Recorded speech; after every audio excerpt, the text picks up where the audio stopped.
আমার দাদি বরাবরই একটা কথা বলতেন, কথা পেটে রাখলে গুণ, বলে দিলে খুন। আপনি কারোর গোপন বিষয় সম্পর্কে জানেন, আপনি কারোর সম্পর্কে অনেক বিষয় জানেন যেগুলো সত্য। আপনি যদি সেটা প্রকাশ করে দেন, হয়তোবা শুধু আপনিই জানেন। আপনি যখন সেটা প্রকাশ করে দেবেন, সেটা নিয়ে কিন্তু বিরাট অশান্তি, ম্যাসাকার হয়ে যেতে পারে। কিন্তু আপনি যদি সেটা আপনার কাছেই রাখেন, আপনার পেটের মধ্যেই কথাটা রেখে দেন, তাহলে দেখবেন পৃথিবীতে অনেক শান্তি নেমে আসবে। আমরা ম্যাক্সিমাম মানুষ যে ভুলটা করি, কেউ আমাদের কাছে কোনো একটা কথা বলে গোপন করতে বলল, আমরা একটা দুর্বলতার আশায় অপেক্ষা করি যে ওই ওই ওই দিন যেদিন আসবে ওই দিন আমি সেটা বলে দিব। এরকমটা আমাদের মধ্যে অনেকেই মনে করে। তারপরে বিশেষ একটা মুহূর্তে যখন তার দুর্বলতা, তাকে আপনি দুর্বল করতে চাচ্ছেন, প্রতিপক্ষ হিসেবে তাকে আপনি আঘাত করতে চাচ্ছেন, এক্স্যাক্টলি ওই টাইমটাতেই আপনি কি করবেন, সে যে আপনার কাছে কিছু বিষয় গোপন রেখেছিল ওটা বলে দেবেন।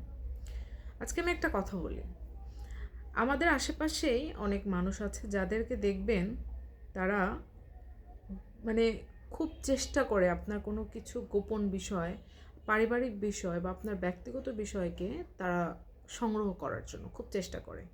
সোশ্যাল মিডিয়া ফলো করে হোক, আপনার পরিবারকে ফলো করে হোক, হ্যাঁ, আপনার বাসায় গিয়ে হোক, কিছু তথ্য তারা তাদের ভান্ডারে রাখবে, ব্রেনের ভিতরে রাখবে।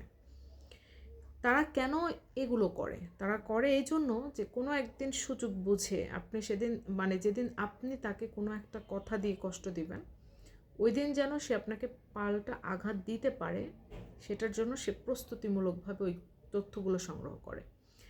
আবার কিছু মানুষ ওই তথ্যগুলো কেন সংগ্রহ করে জানেন? অন্যকে বলে বলে আপনাকে ছোট করার জন্য। তো যদি আপনি একবার চিনতে পারেন যে এই ব্যক্তিটি এই ধাঁচের বা এই রকমের, তাহলে তার থেকে এই বিষয়গুলো এড়িয়ে চলুন। বিশেষ করে আপনার গোপন বিষয়টা অ্যাটলিস্ট সে যেন জানতে না পারে, সেই বিষয়টা খুব বিচক্ষণতার সাথে চিন্তা করে দেখুন। আর ওই মানুষটা কখনোই আপনার ভালো চাবে না।